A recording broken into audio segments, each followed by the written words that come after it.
الشيطان الرجيم بسم الله الرحمن الرحيم الحمد لله رب العالمين الصلاة والسلام والتحية والإكرام على الرسول الأنام خاتم النبيين رحمة للعالمين وعلى آله الطيبين الطاهرين الذين أذهب الله عنهم الرجس وطهرهم تطهيرا اللهم صل على محمد وآل محمد ولعنة الدائمة الباقية على أعدائهم ومنكر فضائلهم وغاصب حقوقهم أجمعين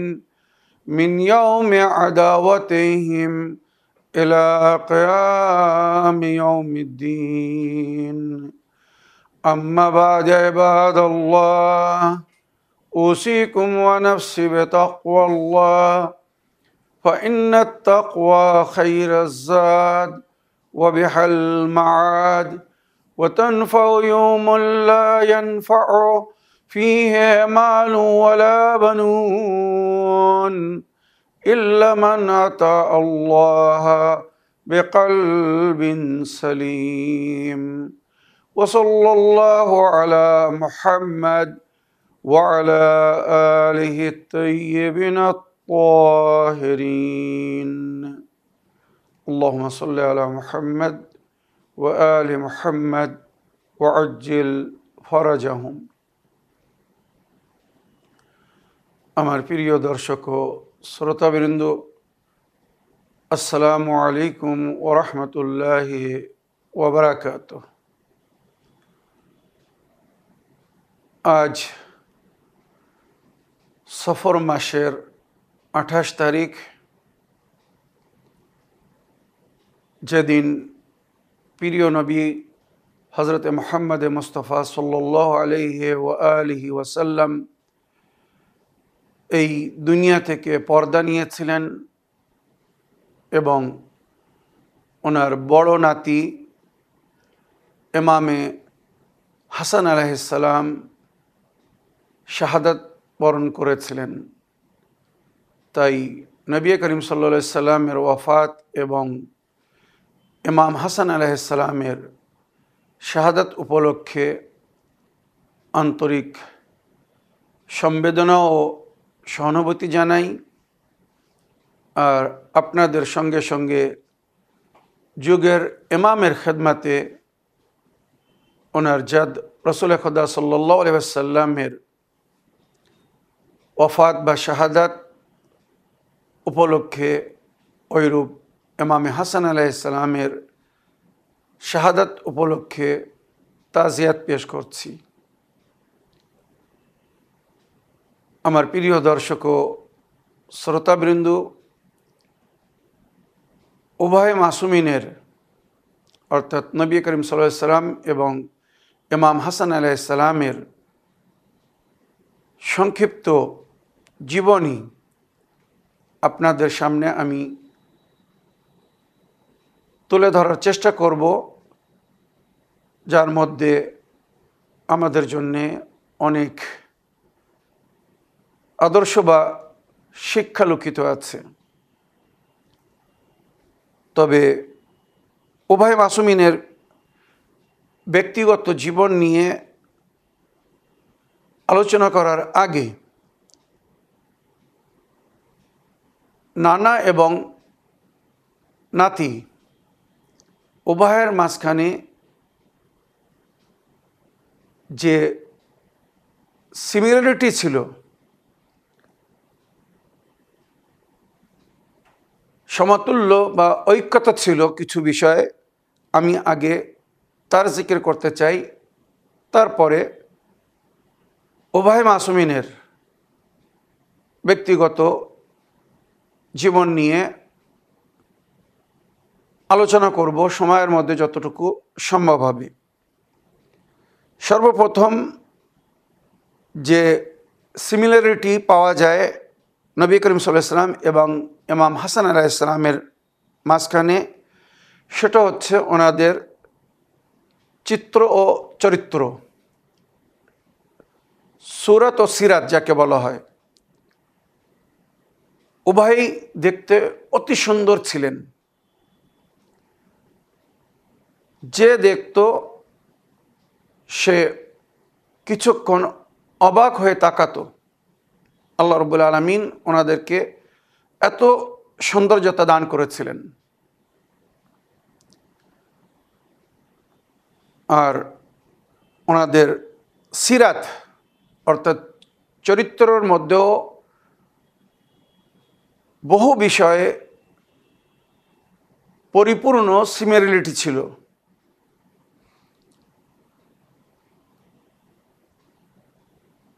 দুজনাই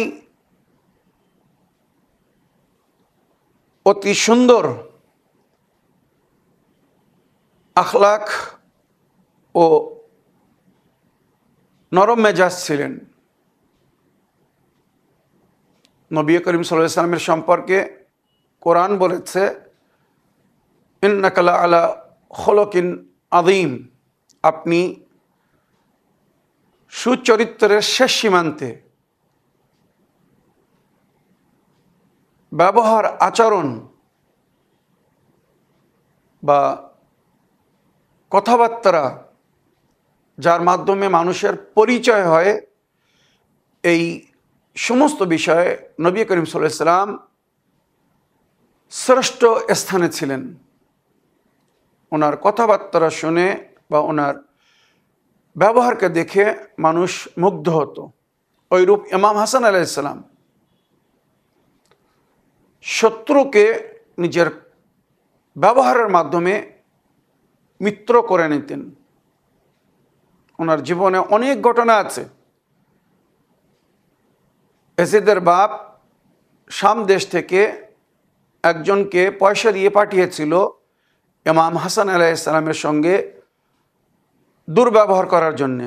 আর যদি ইমাম হাসান আলাইহিস সালাম তার সঙ্গে দুর্ব্যবহার করেন তো তাকে বলা হয়েছিল তুমি তাকে হত্যা করে দেবে। এই প্ল্যানিংয়ের সঙ্গে সে মদিনায় আসে। ইমাম হাসান আলাইহিস সালামের সঙ্গে যখন তার সাক্ষাৎ হয়, সে প্রথম সাক্ষাতেই বিদ্রূপ কথা বলা শুরু করে। ইমাম হাসান আলাইহিস সালাম তাকে বললেন, আমার ভাই মনে হচ্ছে তুমি পরদেশী, তুমি বিদেশ থেকে, বাইরে থেকে এসেছ। যদি পানাহারের প্রয়োজন হয় আমি তার ব্যবস্থা করে দিচ্ছি, থাকার জন্য যদি বাসার প্রয়োজন হয় আমি তারও ব্যবস্থা করে দিচ্ছি, তুমি যদি গরিব বা অভাবী হয়ে থাকো আমি তোমার প্রয়োজনকে পুরো করে দিচ্ছি, তোমার যদি কোনো সমস্যা থাকে সেটা আমাকে বলতে পারো, আমি তার সমাধান করে দেওয়ার চেষ্টা করব। যখন এইভাবে নম্রতার সঙ্গে, ভদ্রতার সঙ্গে ইমাম হাসান আলাইহিস সালাম তাকে সম্বোধিত করলেন, সে ঘোড়ার উপর থেকে নিচে নেমে ইমাম হাসান আলাইহিস সালামের কদমের উপরে মাথা রেখে বা কদমকে চুম্বন করে ইমামের কাছে ক্ষমা চাচ্ছিল। ইমাম তাকে তুলে বুকে জড়িয়ে নিলেন। তুমি কোথা থেকে এসেছো, তোমাকে কে পাঠিয়েছে? তখন সে সব স্বীকার করলো যে আমাকে এজিদের বাপ পয়সা দিয়ে পাঠিয়েছে, 10,000 দিনার দিয়ে আপনার সঙ্গে দুর্ব্যবহার করার জন্যে। আপনি যদি আমার সঙ্গে তার পরিবর্তে দুর্ব্যবহার করেন তো আমি আপনাকে হত্যা করে দেব।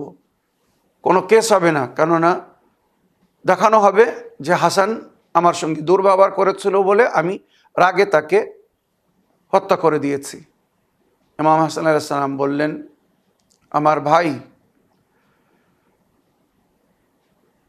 যারা নিজেরা ভালো মানুষ হয় না, যাদের মধ্যে মানবতা নেই,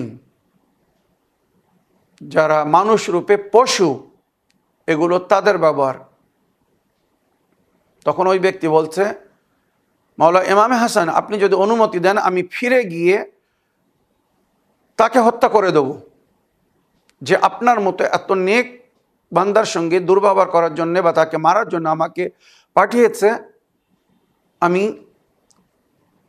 আপনার তরফ থেকে এই পয়সাকে উপহার মনে করে এর পরিবর্তে তাকে হত্যা করে দেব। কারণ ইমামে হাসান আলাইহিস সালামকে যখন সে বলল আমাকে 10,000 দিনার দেওয়া হয়েছে, তো ইমামে হাসান আলাইহিস সালাম বললেন, তুমি এটা রেখে নাও, কোনো অসুবিধা নেই। সে যখন তোমাকে দিয়েছে এর মালিক তুমি, তবে তুমি যে আমার সঙ্গে দুর্ব্যবহার করেছ তার পরিবর্তে আমি কিন্তু তোমার সঙ্গে কোনো দুর্ব্যবহার করিনি, বরং আমি তোমার সমস্ত প্রয়োজনকে পুরো করতে চাই, তুমি দাবি করো। তখন ওই ব্যক্তি বলল, না মাওলা, আমি কোনো দাবি করতে চাই না, বরং এই পয়সা যখন আমি প্রাপ্য হয়ে গেছি, তো এবারে আমি এই পয়সাকে আপনার তরফ থেকে উপহার মনে করে ফিরে গিয়ে তার সঙ্গে ওই ব্যবহার করব যেটা সে আপনার সঙ্গে করতে বলেছিল। ইমাম হাসান বললেন, না, যদি তুমি তার সঙ্গে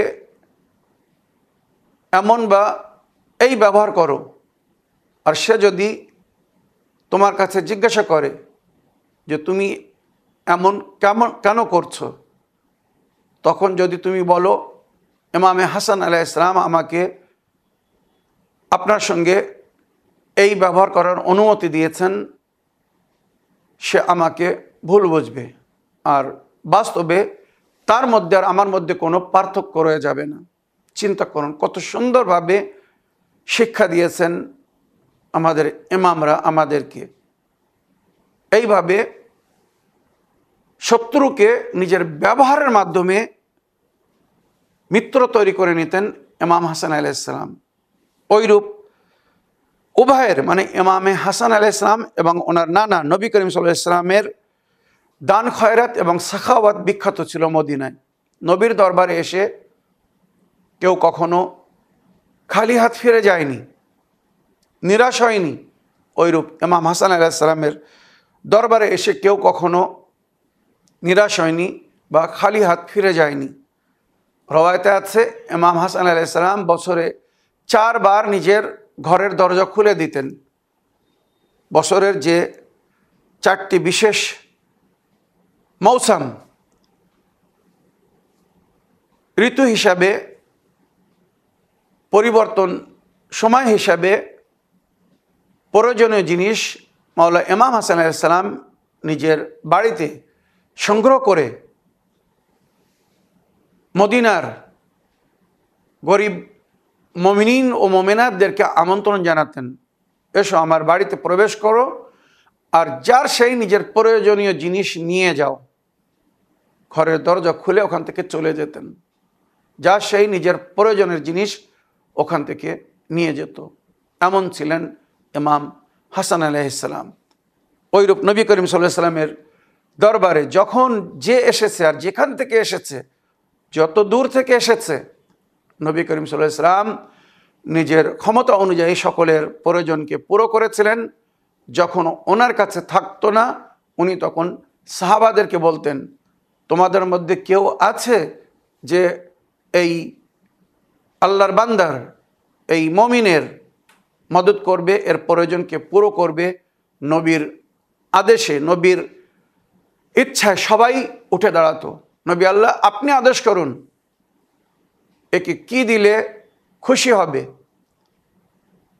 একজন নতুন মুসলমান মদিনায় এসেছিল, সে যখন ইসলাম গ্রহণ করেছিল, নবীর কলেমা পড়েছিল, তো তার পরিবার ও তার আত্মীয় স্বজনরা তাকে বাইকট করে, বাড়ি থেকে বাহির করে দেয়। সে মদিনায় এসে বলে, আল্লাহর নবী, আমি আমার কাবিলার সর্দার ছিলাম, আমার গোত্রের আমি মালিক ছিলাম, আমার কথা মতো তারা উঠতো, বসতো, চলতো, আমি যেটা বলতাম সেটা হতো। কিন্তু আজ যখন আমি কলেমা পড়েছি, দিন ইসলামকে গ্রহণ করেছি, আমার গোত্র বা আমার কাবিলা তো দূরের কথা, আমার আপনরা, আত্মীয় স্বজনরা এবং এমনকি আমার পরিবার আমাকে বাইকাট করেছে, আমাকে তারা বাড়ি থেকে বাহির করে দিয়েছে। আমি আপনার দরবারে এসেছি, আপনার কদমবুসি করতে চাই আর আপনার দরজার উপরে জীবনযাপন করতে চাই। সেই সময় নবীর কাছে তেমন কিছু ছিল না। সুতরাং নবী করিম সাল্লাল্লাহু আলাইহি ওয়াসাল্লাম মসজিদে সমস্ত সাহাবাদেরকে বললেন, তোমাদের একজন ভাই নিজের দুনিয়া সব কিছু ত্যাগ করে এসেছে, সে এখন অভাবে, তার এখন প্রয়োজন আছে, এই মদিনায় তাকে সুস্থ স্বাস্থ্যভাবে এস্টাবলিশ হতে দিতে হবে। তোমরা কে কিভাবে তার সাহায্য করবে? বিশ্বাস করুন, ইতিহাসে লেখা হয়েছে, যার কাছে 2টো উট ছিল, একটা উট দিয়ে দিয়েছে। যার কাছে 2টো বাড়ি দিয়েছিল, সে একটা বাড়ি দিয়ে দিয়েছে। যার কাছে এক্সট্রা বাসন ছিল, প্রয়োজনের মানে পারিবারিক প্রয়োজনীয় জিনিস, সবাই যা সেই নিজের ক্ষমতা অনুযায়ী যতটুকু দোয়ার ছিল দিয়েছে। মাওলা আলী আলাইহিস সালাম রওয়ায়াত হিসেবে নিজের সাফা, মানে এই যে আমামা আমরা পরি, তার মাথার উপরে পরিয়ে দিলেন। আর নবী করিম সাল্লাল্লাহু আলাইহি ওয়াসাল্লাম যে কামলি রাখতেন নিজের সঙ্গে বা আবা পরতেন, যাই হোক কোনো একটা জিনিস নবী নিজের তরফ থেকে তোহফা দিলেন। এইভাবে সে যে সম্মানিত স্থান রাখত, তার সম্মানকেও বজায় রাখলেন। মানে শুধু সাহায্য করেননি, সে গোত্রের সর্দার ছিল, কাবিলার সর্দার ছিল, তার একটা সম্মান ছিল। সুতরাং সে এখানে এসে যেন এই অনুভব না করে যে আমি অনেক ছোট হয়ে গেছি, অনেক তুচ্ছ হয়ে গেছি, আমার বড় উচ্চ স্থান ছিল, সম্মানিত স্থান ছিল, ইসলাম গ্রহণ করার পরে আমি অনেক নিম্ন স্তরে পৌঁছে গেছে, না। সুতরাং ইতিহাসে লিখছে সন্ধ্যা পর্যন্ত তার কাছে এত জিনিস হয়ে গেল, মানে সবাই যার সেই নিজের ক্ষমতা অনুযায়ী যখন তাকে দিল, সে মদিনার মধ্যে, মানে মদিনার ধনীদের মধ্যে একজন হয়ে গেল। চিন্তা করুন, মদিনার বিখ্যাত সেই সময়ের ধনীদের মধ্যে একজন সে হয়ে গেল। সে মুসাফির এসেছিল, অসহায়, তার কাছে কিছু ছিল না, সামান্য কিছুক্ষণের মধ্যে সে মদিনার ধনীদের মধ্যে একজন হয়ে গেল। এইভাবে নবী করিম সাল্লাল্লাহু আলাইহি ওয়াসাল্লাম দ্বীনের শিক্ষা দিয়েছেন। তাই আশা করি নবী বা নবীর আহলে বায়ত যে এত সুন্দর শিক্ষা দিয়ে গেছেন আমাদেরকে, আমরা সেটাকে ফলো করব। তো নবী করিম সাল্লাল্লাহু আলাইহি ওয়াসাল্লাম এইভাবে দান খয়রাত করতেন এবং সাহাবাদেরকে বলতেন বা নিজের অনুগামী অনুসারী বা উম্মতকে বলতেন, সব সময় তোমরা নিজের প্রয়োজনের বেশি তোমার জন্যে, তোমার পরিবারের জন্য যতটুকু প্রয়োজন সেটা তাদের জন্য রাখো, আর তারপরে যেটা বেশি হবে সেটা আল্লাহর সেই বান্দাদেরকে দাও যাদের প্রয়োজন আছে, যাদের জীবনে অভাব আছে। যে আল্লাহ আজ তোমাকে দিয়েছে, যদি তুমি তার বান্দাদেরকে দাও, কালও তোমাকে দেবে। মনে রাখবে, দিলে কখনো অভাব আসে না, বরং আরো বরকত হয়, বৃদ্ধি হয়। আল্লাহ নবী আল্লাহর তরফ থেকে আমাদেরকে বলেছেন, আল্লাহ ইয়াকুনু ফি আউনি আবদে মা দামাল আবদু ফি আউনি আখি। আল্লাহ ততক্ষণ তার বান্দার মদত করে যতক্ষণ সে নিজের ভাইয়ের মদত করে বা আল্লাহর বান্দাদের মদত করতে থাকে। তো দান খয়রাত উভয়ের বিখ্যাত ছিল। ওইরূপ সুলহ, সমঝোতা, কম্প্রোমাইজ মানে পিস ট্রিটি, সন্ধি এবং শান্তি বজায় রেখে চলা নবী করিম সাল্লাল্লাহু আলাইহি ওয়াসাল্লামের জীবনের মূলধন ছিল। ওইরূপ ইমামে হাসান আলাইহিস সালামের জীবনের মূলধন সবসময় শান্তি বজায় রেখে চলার চেষ্টা করতেন, সুলহ সমঝোতা করতেন, তবে বাতিলের আগে কখনো নতশির হননি। প্রয়োজন হিসেবে সন্ধি করেছেন শান্তি বজায় রাখার জন্যে নিজের শর্তের উপরে, তবে বাতিলের সামনে নতশির হননি। যেমন নবী করিম সাল্লাল্লাহু আলাইহি ওয়াসাল্লাম কুফার ও মুশরিকিনা মক্কাদের সঙ্গে সন্ধি করেছিলেন, যেটাকে সুলহ হুদাইবিয়া বলা হয়, বিখ্যাত। ওইরূপ ইমামে হাসান আলাইহিস সালামকে যখন এজিদের বাপ বাধ্য করলো সন্ধি করার জন্যে, তো ইমামে হাসান আলাইহিস সালাম নিজের শর্তের উপরে সন্ধি করেছিলেন, সুলহ করেছিলেন, নতশির হননি। বাতিলের আগে কখনো হক নতশির হতে পারে না। সুতরাং ইমাম হাসান আলাইহিস সালাম ওখানে শর্ত রেখে সন্ধি করেছিলেন আর পরিষ্কার বলেছিলেন, যদি এই শর্তের উপরে সন্ধি করো তাহলে আমি তোমার সঙ্গে সন্ধি করতে রাজি, আর যদি এই শর্তকে না মানো আমি তোমার সঙ্গে কোনোভাবে সন্ধি করব না, এর জন্য যদি আমাকে জীবন দান দিতেও হয় আমি প্রস্তুত। কিন্তু ইমাম হাসান আলাইহিস সালাম যখন দেখলেন তার আপনরা, সাথীরা দুনিয়ার লোভ লালসায় নিজের দিন ইমানকে যখন তারা বিক্রি করে দিল, ইমাম হাসান আলাইহিস সালাম নিজের ও নিজের পরিবার এবং যারা প্রকৃত পিওর মমিন ছিলেন, মুনাফিক ছিলেন না, পিওর মমিনের সংখ্যা সমস্ত সময়ে সমস্ত যুগে কিন্তু সীমিত ছিল, স্বল্প ছিল। সুতরাং তাদের জীবন রক্ষার জন্যে, তাদের জানমালের হেফাজতের জন্যে ইমাম হাসান আলাইহিস সালাম নিজের শর্তের উপরে সন্ধি করেছিলেন এজিদের বাপের সঙ্গে। আর ওখানে শর্ত রেখেছিলেন যে এই খেলাফত যেটা আমি বাধ্যমূলক বা মজবুর হয়ে তোমার হাতে তুলে দিচ্ছি বা তোমাকে সমর্পণ করছি, মনে রেখো শর্ত হচ্ছে কোরআন ও সুন্নতের উপরে আমাল করতে হবে। কোরআন এবং সুন্নতের উপরে সংবিধান তৈরি করে সেই সংবিধানের উপরে আমাল করতে হবে। কোরআন এবং সুন্নতের বিরুদ্ধে যদি কিছু করো তো এই সন্ধিনামা জিরো ভ্যালু হয়ে যাবে, তখন এই সন্ধিনামা আর লাগু হবে না। তারপরে তুমি তোমার পরে কাউকে নিজের খলিফা করতে পারবে না। ইমাম হাসান আলাইহিস সালাম এজিদের বাপকে বলেছিলেন, তুমি তোমার পরে কাউকে নিজের খলিফা করতে পারবে না। তোমার পরে যদি তুমি আমার জীবনে আমি বেঁচে থাকতে মারা যাও তো তোমার পরে পুনরায় এই খেলাফত আমার কাছে ফিরে আসবে, আমি এর প্রাপ্য ব্যক্তি, আমি এর দায়িত্ব বহন করব। আর যদি তোমার জীবনে আমি মারা যাই তাহলে আমার পরে এবং তোমার পরে এই খেলাফত আমার ভাই ইমামে হুসাইন পাবে। জানেন ইমাম হাসান আলাইহিস সালামকে কে বেশ দিয়েছিল? এই কথার জন্যে যে এজিদের বাপ এজিদের জন্যে কোনো অর্ডার করতে পারবে না, খেলাফতের প্রাপ্য করতে পারবে না, দায়িত্ব দিতে পারবে না। ইমামে হাসান যদি বেঁচে থাকেন তো পুনরায় ইমামে হাসান খলিফা হবেন। এজিদের বাপ ভাবলো, আমি আমার জীবনে যদি হাসানকে রাস্তা থেকে সরিয়ে দিই তাহলে আমার ছেলে এই স্থান পাবে। সুতরাং সেই ষড়যন্ত্র করে ইমামে হাসান আলাইহিস সালামের এক স্ত্রীর মাধ্যমে তাকে লোভ লালসা দিয়ে, দুনিয়ার লোভ লালসা দিয়ে এমনকি বলেছিল যে হাসানকে বিষ দিয়ে দে, হাসান মারা গেলে আমি আমার ছেলে এজিদের সঙ্গে তোর বিবাহ দেব।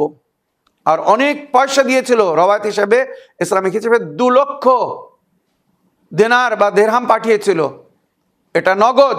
আর পরে আমার ছেলের সঙ্গে যখন তোর বিয়ে হবে তুই মহারানী হবি।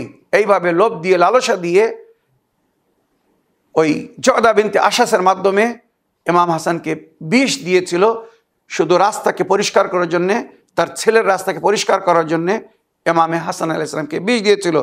তো ইমামে হাসান আলাইহিস সালাম কি বলেছিলেন যে তুই তোর পরে কাউকে উত্তরাধিকারী করতে পারবি না, নিজের জানাশীন করতে পারবি না। আর শিয়া আহলে বাইতের মান্যওয়ালা দুনিয়ার যে কোনায় থাকবে, তোর রাজিত্বে হোক আর তোর রাজিত্বের বাইরে হোক, আর আরব দেশে বিশেষ করে ইরাক বা হেজাজের নাম নিয়ে বললেন, এর পার্শ্ববর্তী এলাকায় যেখানে আমাদের মান্যকারীরা আছে, এরা শান্তিপূর্ণভাবে জীবনযাপন করবে, এদেরকে কোনো প্রকারের আঘাত করবি না, কষ্ট দিবি না। তাছাড়া বাইতুল মাল, যেটা মুসলমানদের, মমিনিনদের প্রাপ্য ব্যক্তিদের হক, এই বাইতুল মাল থেকে তুই তোর পরিবারের জন্যে বা তোর আপনদের আত্মীয় স্বজনের জন্য কোনো জিনিস নিতে পারবি না। আর প্রতি বছর জাকাত এবং খুমসের পয়সা আমার কাছে পাঠিয়ে দিতে হবে, যেটা আমি আমার নানার উম্মতের প্রাপ্য ব্যক্তিদেরকে দিয়ে তাদের প্রয়োজনকে পুরো করব। এইভাবে একটি একটি শর্ত রেখেছিলেন ইমামে হাসান আলাইহিস সালাম এজিদের বাপের সামনে, 6টি শর্ত।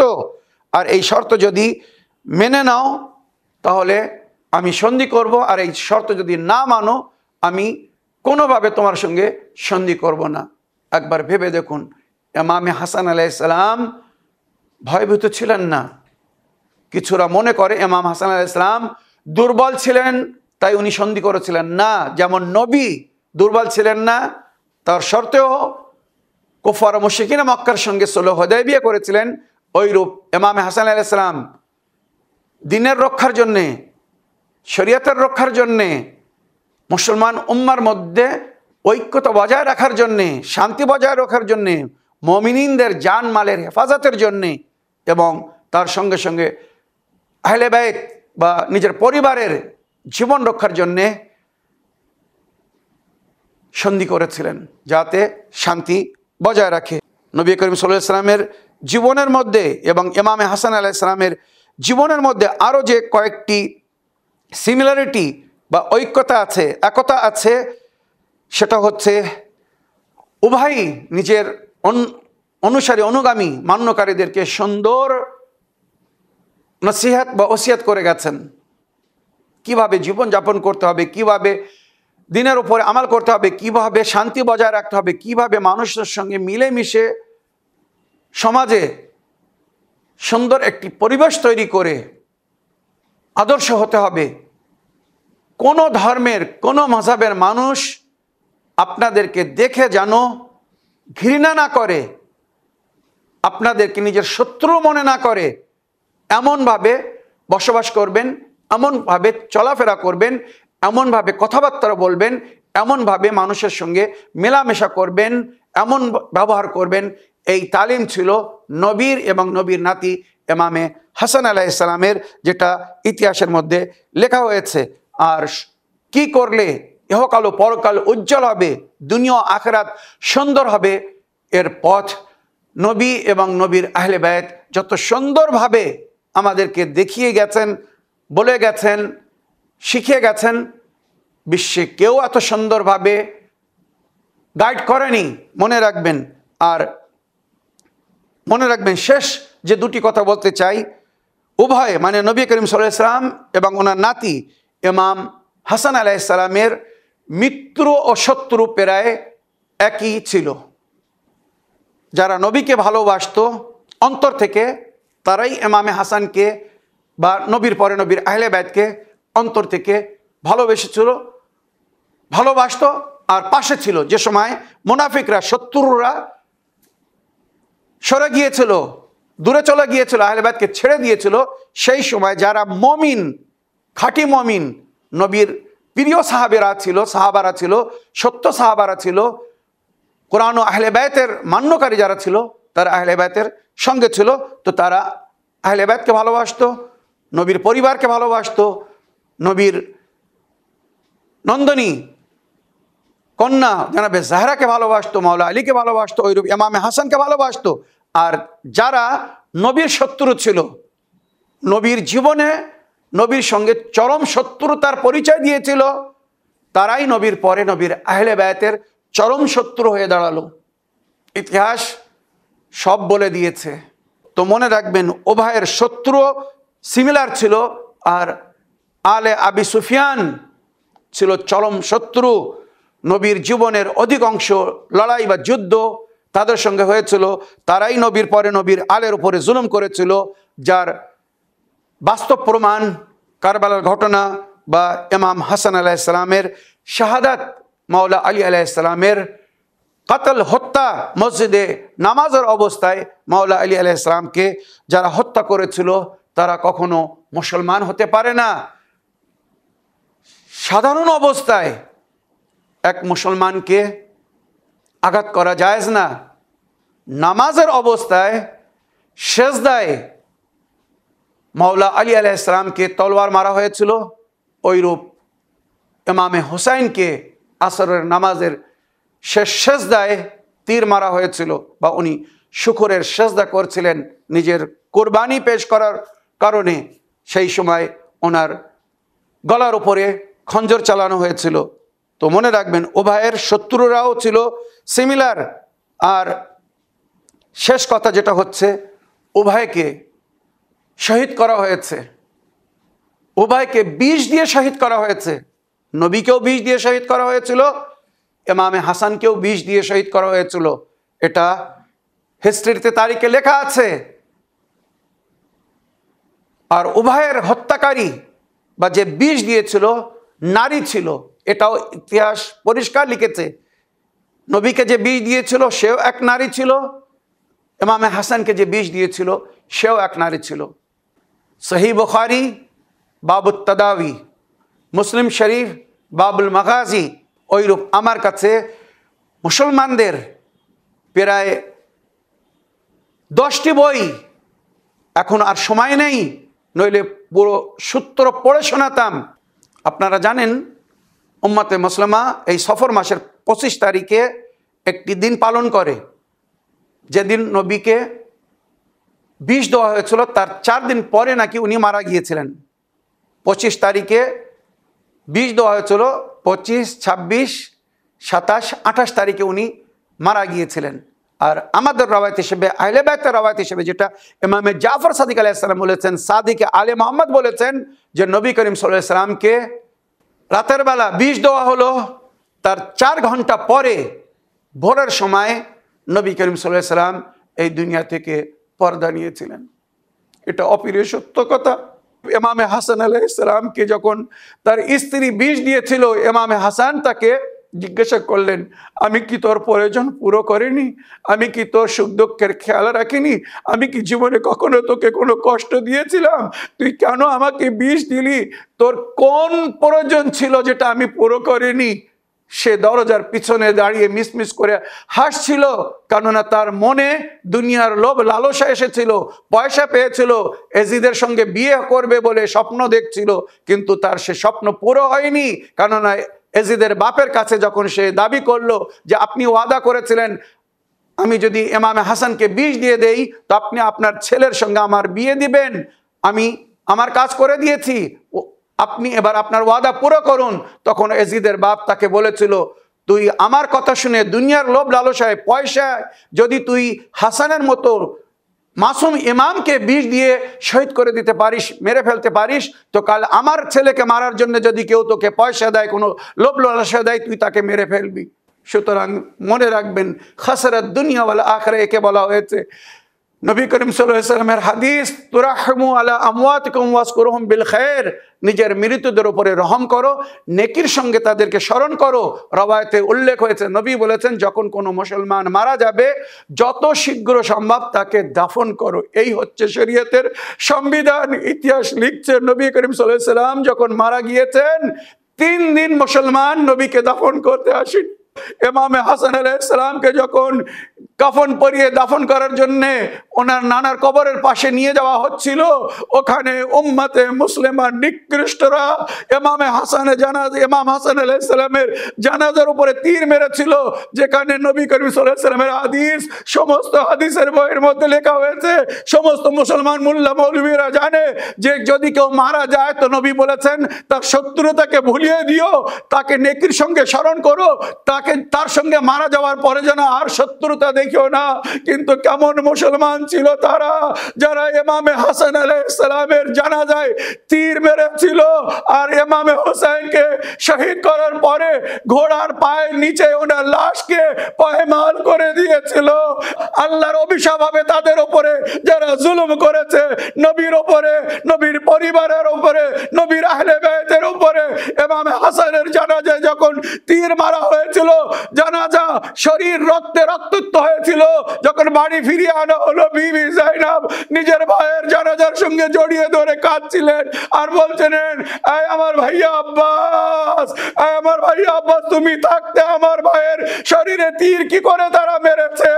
ইমাম হোসেন আলাইহিস সালাম বললেন, বোন জাইনাব, আমি আব্বাসকে মানা করেছিলাম, নইলে আব্বাস তাদেরকে ফিরে যেতে দিত না, কিন্তু আমি ওয়াদা করেছি, এই আব্বাস এখনো কারবালা আসেনি, যখন কারবালার ময়দান আসবে সেখানে তুমি তোমার ক্ষমতার প্রদর্শন করবে। সেইখানে যখন মাওলা আব্বাস যখন যুদ্ধের অনুমতি চেয়েছিলেন, ইমাম হোসেন বললেন, না ভাইয়া আব্বাস, আমরা লড়তে আসিনি, আমরা আগমন করব না, আমরা খেমা এখান থেকে সরিয়ে নিচ্ছি। ইমাম হোসেন আলাইহিস সালাম দেখলেন আব্বাস অস্ত্রপাত করছে, কাঁদছে, কেননা ভাই ওয়াদা করেছিলেন মদিনায় কারবালার ময়দানে তোমাকে যুদ্ধ করার সুযোগ দেওয়া হবে, দুশমনকে শিক্ষা দেওয়ার সুযোগ দেওয়া হবে। এবার যখন সময় এসেছে আমার ভাই আমাকে ধৈর্য ধরতে বলছেন। এই দৃশ্য দেখে ইমাম হোসেন নিজের বোন জাইনাবকে বললেন, আব্বাসকে সামলাও, আব্বাসকে ধরে আব্বাসকে বোঝাও যে আমি এখন যে সমস্যার মধ্যে আছি সেটা তাকে বুঝতে হবে। আমরা যদি যুদ্ধের আগমন করি, কাল পুরো ইতিহাস লিখবে যুদ্ধের সূত্রপাত করেছিল হোসেন ও হোসেনের সাথীরা। না, আমরা যদি যুদ্ধের শুরুয়াত করি তো এই পুরো ঘটনা আমাদের বিরুদ্ধে যাবে। সুতরাং আমরা ধৈর্য ধরবো। তারা যদি আমাদের উপরে জুলুম করে, অত্যাচার করে, তো আমরা প্রোটেকশন দেফার রূপে আমরা যুদ্ধ করব। আর কারবালায় সেটাই হয়েছিল। মনে রাখবেন, ইমামে হোসেন আলাইহিস সালামের তরফ থেকে একবার আগমন করা হয়নি। ওই ইয়াজিদের বাপদাদারা যারা আহলে বাইতের শত্রু ছিল, নবীর শত্রু ছিল, তাদের মান্যকারীরা যুদ্ধের আরম্ভ করেছিল। আর কারবালার ময়দানে আলে রসুলকে, নবীর নাতি, নবীর খানদানকে তারা ধ্বংস করে দিয়েছিল, নবীর বংশকে তারা শহীদ করে দিয়েছিল। ইন্না লিল্লাহ ওয়া ইন্না ইলাইহি রাজিউন। রাদান বিকাদাইহি ওয়া তাসলিমান লিআমরিহি। সায়ালামুল লাযিনা যালামু আইয়া মুনকালিবিন ইয়ানকালিবুন। ইন্না লিল্লাহ ওয়া ইন্না ইলাইহি রাজিউন।